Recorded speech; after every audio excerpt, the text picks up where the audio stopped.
घटा छाई, ये देख के दिल झूमा, ले प्यार अंगड़ाई, दीवाना हुआ बादल. అసలు ఎక్సలెంట్ సాంగ్ పాడారు. ఆ లిరిక్స్ చూడండి ఎంత బాగున్నాయి. ఇప్పుడు ఆవిడ లేదు, కానీ మనం ముందు ముందు ఎన్ని జనరేషన్స్ ముందుకు వెళ్ళిపోయినా కానీ ఆవిడ మనల్ని ఎప్పుడు వదిలిండదు. ఆ పాటల్లో మనం ఆవిడని గుర్తు చేసుకుంటూనే ఉంటాం. అలాగే చెప్తారు కదా లెజెండ్స్ విషయంలో ఏంటంటే వాళ్ళకి మరణం లేదు, వాళ్ళ కీర్తి అమరంగా ఉంటుంది. They will live on, they music will live on. ఇంకో 100 years అయినా కూడా ఆశ గొంతు వినిపిస్తూనే ఉంటుంది. అప్పటి జనరేషన్ కానీ ఇప్పటి జనరేషన్ కానీ ఫ్యూచర్ జనరేషన్ కానీ. ఎందుకంటే she was a singer who was ahead of her times. అంటే ఆవిడ వాయిస్ ఏజ్ అవ్వలేదు. ఆవిడ ఏజ్ అయిందేమో కానీ ఆవిడ వాయిస్ ఏజ్ అవ్వలేదు. అందుకే ఆవిడ దాదాపు 70 ఏళ్ల వయసులో ఆవిడ ఊర్మిళకి ప్లేబ్యాక్ పాడారు రంగీలాలో. ఎంత సూపర్ హిట్ సాంగ్స్ ఇచ్చారు. ఇవన్నీ. సో అది మాటలు కాదు. ఆవిడకి అప్పుడు ఏజ్ 70. సో ఆ ఏజ్లో ఒక టీనేజర్కి కరెక్ట్గా సూట్ అయ్యేటట్టు ఆవిడ పాడడం అనేది చాలా గ్రేట్.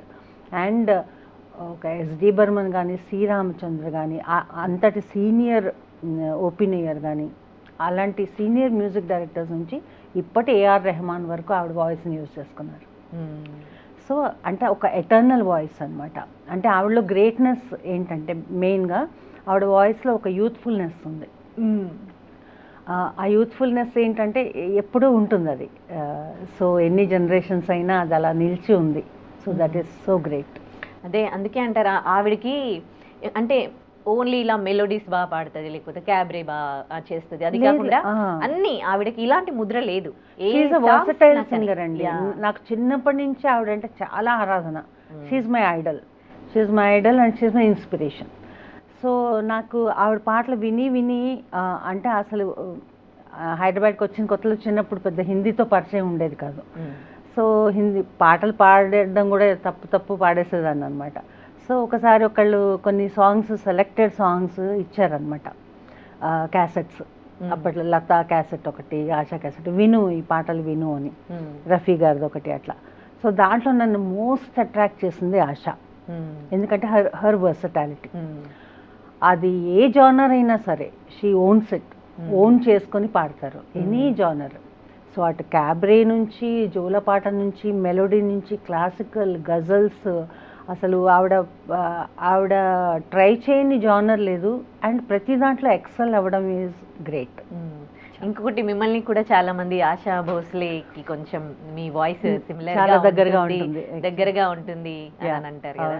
అండ్ ఆవిడ ముందు మీరు ఆవిడ పాటలు ఆలపించినప్పుడు ఆ రోజు ఆ ఎక్స్పీరియన్స్ ఎలా ఉండింది మీకు? చాలా ముందు కాళ్ళు వణికాయి. నాకు చిన్నప్పటి నుంచి లేనిది స్టేజ్ ఫియర్. యాక్చువల్గా ఎప్పుడు స్టేజ్ ఫియర్ నేను అంత ఎక్స్పీరియన్స్ చేయలేదు. బట్ ఆవిడ వచ్చి కూర్చోగానే నేను పర్టికులర్గా ఆవిడ ముందు పాడాలి. ఆవిడ పాటలన్నీ, కష్టమైన పాటలన్నీ కూడా ఎంచుకున్నాను ఆ రోజు. అంటే కొంచెం డిఫికల్ట్ సాంగ్స్, రెగ్యులర్గా పాడేవి కాకుండా ఆవిడ పాడిన అన్ని జానర్స్ పాటలు, రకరకాల పాటలు, అంటే డిఫరెంట్ కైండ్స్ ఆఫ్ సాంగ్స్ అనమాట. అన్నీ చూస్ చేసుకున్నాను. నాకు చాలా భయం వేసింది ఫస్ట్, బట్ స్లోగా నేను ఐ కుడ్ పాడాను. అండ్ ఆవిడ వచ్చి నన్ను ఆశీర్వదించారు, స్టేజ్ మీద నా గురించి మాట్లాడారు. So that was a great experience. చిన్నప్పుడు ఆవిడ పాటలు విన్నాను క్యాసెట్స్లో, ఆవిడ ఇన్స్పిరేషన్ అని చెప్పారు. ఆవిడ ముందే పాటలు పాడే స్థాయికి మీరు ఎదిగినప్పుడు, అసలు ఆవిడని టచ్ చేసినప్పుడు, ఆమె బ్లెస్సింగ్స్ తీసుకున్నప్పుడు ఆ ఫీల్ ఎట్లా ఉండింది? ఒక లెజెండ్ ఆవిడ. నేను మాటల్లో యాక్చువల్గా చెప్పలేను అనుభూతి. అంటే ఇట్స్ లైక్ భగవంతుడిని మనం సడన్గా మనకి దేవుడి దర్శనం ఇస్తే ఎలా ఉంటుంది, మనకి మాటలు రావు. సో అటువంటి స్థితిలో ఉన్నాను అనమాట నేను. అంటే నేను యాక్చువల్లీ చాలా మాట్లాడాలనుకున్నాను అనమాట. ఆవిడ గురించి కూడా స్టేజ్ మీద మాట్లాడాలనుకున్నాను. నాకు ఎంత ఇష్టమో చెప్పాలనుకున్నాను.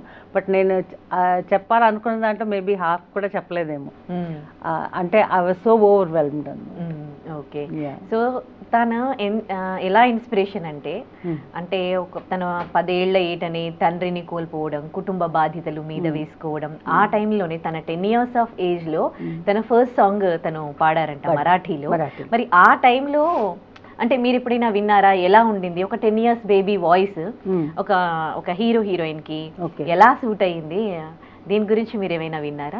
నేను యాక్చువల్గా వినలేదండి. ఆవిడ ఫస్ట్ సాంగ్ అయితే నేను వినలేదు. బట్ నాకు తెలిసి ఆవిడకి అంటే 1950s 60s సంగతి మాట్లాడుతున్నాను. ఆ టైంలో ఆవిడ అసలు ఒక హీరోయిన్ వాయిస్ అని కన్సిడర్ చేసేవాళ్ళు కాదు. అంటే Lata was at her peak అనమాట. లతా మంగేష్కర్ అప్పుడు షీ వాజ్ రూలింగ్. సో ఆ టైంలో ఒక హీరోయిన్ వాయిస్ అంటే లత అట్లా ముద్రపడిపోయింది అనమాట. So Asha's voice was never considered as a main lead role voice అనమాట. సో ఆవిడకి ఎప్పుడు ఒక negative character, vamp songs, club songs ఇటువంటివే వచ్చేవి, కానీ ఆవిడలోని ఆ టాలెంట్ని పెద్ద పైకి రానియలేదు ఎవరు. సో అప్పట్లో ఆవిడని ఎంకరేజ్ చేసిన వారు కొద్దిగా శ్రీరామచంద్ర, మ్యూజిక్ డైరెక్టర్ శ్రీరామచంద్ర గారు, తర్వాత ఎస్డి బర్మన్ గారు. సో మంచి సాంగ్స్ ఇచ్చారు ఆవిడకి.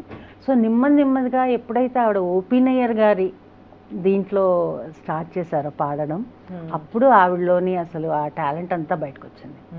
ఎందుకంటే ఓపీ నయ్యర్ గారు is legendary music director and అప్పట్లో చాలా సక్సెస్ చూసిన మ్యూజిక్ డైరెక్టర్.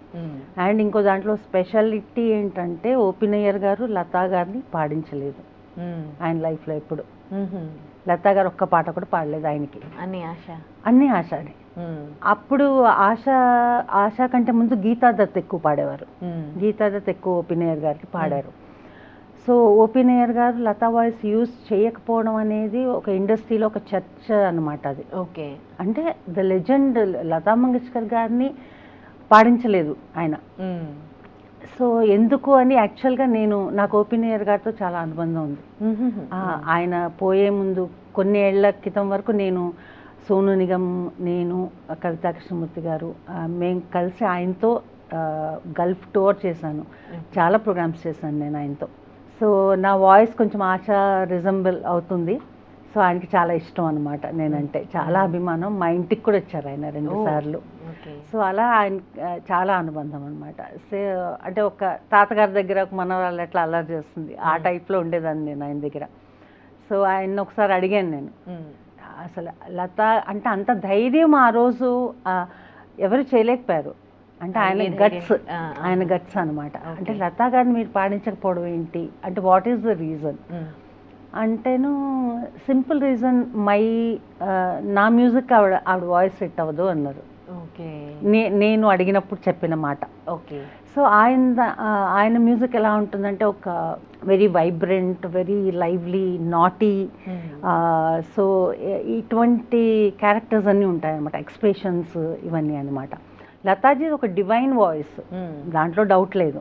బట్ ఇటువంటి ఎక్స్ప్రెషన్స్ ఇవ్వడానికి హీ చోజ్ అదర్ సింగర్స్ అనమాట. దాంట్లో ఆశా గారి ఆవిడ ఎన్ని అద్భుతమైన పాటలు పాడారు అంటే ఒక చిలిపితనం ఉంటుంది. అలాంటి ఏదైనా చిలిపి సాంగ్ పాడుకుందామా ఆవిడ? షూర్. मेरी सोना रे सोना रे सोना रे, दे दूंगी जान जुदा मत होना रे, मैंने तुझे जरा देर में जाना, हुआ कसूर खफा मत होना रे, मैंने तुझे जरा देर में जाना, हुआ कसूर खफा मत होना रे, ओ मेरी सोना रे सोना रे सोना. నిజంగా ఆవిడ చిలిపితనం ఇప్పటికీ దాంట్లో కనిపిస్తుంది కదా.